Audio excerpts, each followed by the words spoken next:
রাম রাম বন্ধুরা, নমস্কার। আশা করছি তোমরা সবাই খুব ভালো আছো। বন্ধুরা, 2025 সালে সেন্ট্রাল গভর্নমেন্টের তরফ থেকে আবার একটা নতুন নিয়োগ জারি হলো। এই নিয়োগটা জারি হচ্ছে পিডাব্লিউডি বিভাগের তরফ থেকে। পিডাব্লিউডি অর্থাৎ পাবলিক ওয়ার্ক ডিপার্টমেন্ট, এই নামটা কম বেশি তোমরা সকলেই শুনেছ। সেই পিডাব্লিউডির তরফ থেকে 2025 সালে 8,501 শূন্য পদের নতুন নিয়োগ জারি করেছে।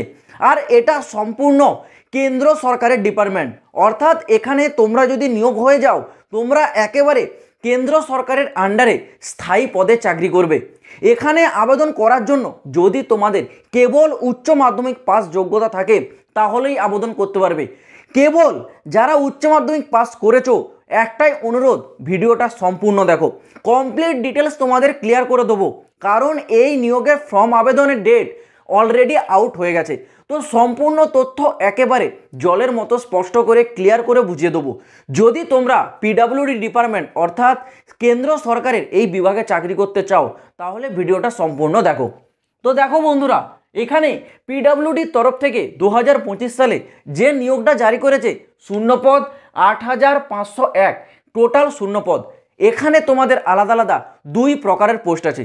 কি কি পোস্ট আছে? তোমাদের একটা অ্যাকাউন্ট্যান্ট অ্যান্ড সুপারভাইজারের পোস্ট, আরেকটা আছে তোমাদের ক্লার্ক স্টাফের পোস্ট। ওকে, তো এখানে দেখো ওপরে যে পোস্টটা আছে অ্যাকাউন্ট্যান্ট অ্যান্ড সুপারভাইজার, এই পোস্টে, এই পার্টিকুলার পোস্টে যারা আবেদন করবে তোমাদের শিক্ষাগত যোগ্যতা গ্র্যাজুয়েশন পাস থাকতে হবে।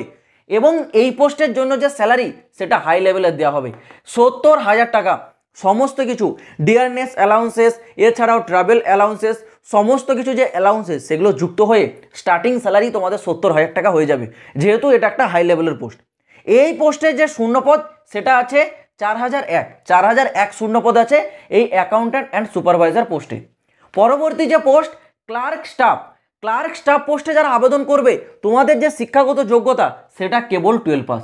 যারা কেবল উচ্চ মাধ্যমিক পাস করেছো, সেটা সায়েন্স হতে পারে, আর্টস হতে পারে, কোনো অসুবিধে নেই, তোমরা যে কোনো শাখায় পাস করো না কেন, যদি তোমাদের উচ্চ মাধ্যমিক পাসের সার্টিফিকেটটা থেকে থাকে তাহলেই তোমরা আবেদন যোগ্য।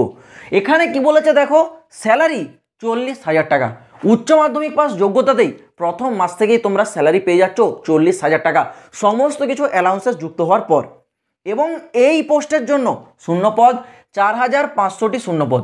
এই দুটো পোস্টকে একসাথে মিলেই কিন্তু 8,501টি শূন্যপদ হচ্ছে। এবার বলে রাখি বয়স সীমা। তোমরা এখানে যারা আবেদন করবে বয়স সীমাটা দেখো দুর্দান্ত রেখেছে, কি না 18 থেকে 45। 18 থেকে 45 বছর বয়সের প্রতিটি পুরুষ মহিলা এখানে আবেদনযোগ্য। যদি তোমরা ওবিসি ক্যাটাগরির হও সেই ক্ষেত্রে আপার এজ লিমিটে 3 বছরের ছাড়।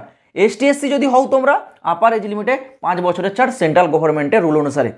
এইবার তোমাদের ইম্পর্টেন্ট যে ডেট, ফর্মটা কবে থেকে আবেদন হবে সেটা একটু ক্লিয়ার করে দিই, দেখে রাখো।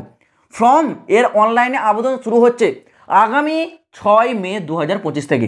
আগামী 6 মে 2025 থেকে ফর্ম আবেদন শুরু হবে, যার লাস্ট ডেট থাকবে 30 মে 2025। অর্থাৎ 30 মে 2025 পর্যন্ত ফর্মটা তোমাদের আবেদন চলবে। এর মধ্যে তোমাদের কিন্তু আবেদন প্রক্রিয়াটা কমপ্লিট করে নিতে হবে। যাকে এইবার আসে তোমাদের সিলেকশন প্রসেস বা নিয়োগ প্রক্রিয়া। এখানে পিডাব্লিউডি বিভাগে নিয়োগটা তোমাদের কিভাবে করানো হবে দেখো। এখানে তোমরা যদি বর্তমানে দেখো ইউটিউবে অনেক ইউটিউবার তোমাদের বলবে যে এই নিয়োগে কোনো প্রকার পরীক্ষা হবে না। তো এটা যে বলছে আমি এটুকুই বলবো, সে হয়তো সঠিক জ্ঞানটা তার প্রাপ্ত হয়নি এই নিয়োগ সংক্রান্ত, বা এই নিয়োগ সংক্রান্ত যে আসল তথ্য সেটা তার কাছে নেই, সে তোমাদের মতো নিজেদের মতো করে তোমাদেরকে বলছে। এখানে এক্সাম ডেফিনেটলি হবে, কিন্তু এক্সামে একটু আলাদা রকম টাইপ থাকবে। কীরকম? এখানে তোমাদের যে সিলেকশন প্রসেস সেটা টোটাল নাম্বার থাকবে 100 নাম্বারের উপর সিলেকশন, কিন্তু এক্সামটা হবে 70 নাম্বার। তাহলে বাকি 30 নাম্বার তোমাদের কোথা থেকে আসবে দেখো। 30 নাম্বার যেটা আসবে সেটা তোমাদের বোনাস থেকে আসবে। তোমাদের বোনাস দেওয়া হবে। কিসের ওপর ভিত্তি করে বোনাসগুলো দেওয়া হবে দেখো। প্রথম যেটা বলছে তোমাদের কোয়ালিফিকেশন, অর্থাৎ এখানে যে দু প্রকারের পোস্ট আছে, একটা 12 পাস আর একটা গ্র্যাজুয়েশন পাস।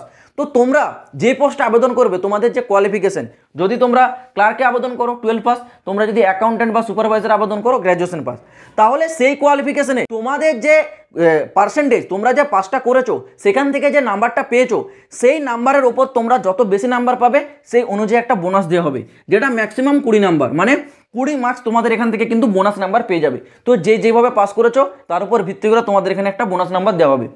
এছাড়াও যারা SC ST OBC মানে ক্যাটাগরি ক্যান্ডিডেট তারা পাবে এক্সট্রা 5 নাম্বার বোনাস, আর যারা EWS ফ্যামিলি থেকে বিলং করে তারা পাবে আরও এক্সট্রা 5 নাম্বার বোনাস। অর্থাৎ এখানে 5 5 10 আর এখানে 20 হচ্ছে 30। তাহলে দেখতে পেলে 30 নাম্বার এখানে আরও পেয়ে গেলে, আর 70 নাম্বারে তোমাদের তো এক্সামটাই হবে। টোটাল 100 নাম্বারে তোমাদের ভিত্তিতে সিলেকশনটা নির্ভর করবে। এখানে যে যত ভালো করে নাম্বারটা ক্যারি করতে পারবে তারই সিলেকশনের চান্স এখানে তত বেশি থাকবে। তো আশা করছি সিলেকশনের প্রসেসটা তোমরা বুঝতে পারলে, ঠিক এর উপর ভিত্তি করে সিলেকশনটা হবে। তো সিলেকশন প্রসেস ক্লিয়ার করে দিলাম, অ্যাপ্লাই ডেট সম্বন্ধে ক্লিয়ার করে দিলাম, post wise qualification, salary, age লিমিটও ক্লিয়ার করে দিলাম। তো এরপরেও যদি তোমাদের কোনো রকম প্রশ্ন থাকে এই নিয়োগ সংক্রান্ত, কমেন্ট বক্স খোলা থাকবে, কমেন্টে কমেন্ট করে জানাবে। আর আবারও বলছি, যারা এখনও এই চ্যানেলটা সাবস্ক্রাইব করোনি, এইরকমই 100% জেনুইন আপডেটগুলো প্রতিটা চাকরির পেতে চাইলে অবশ্যই এই চ্যানেলটাকে সাবস্ক্রাইব করে রাখবে। তো চলো বন্ধুরা, আজ ভিডিওটা এই পর্যন্ত থাক। দেখা হবে আবার পরের ভিডিওতে নতুন কোনো আপডেটের সাথে। জয় হিন্দ, বন্দে মাতরম।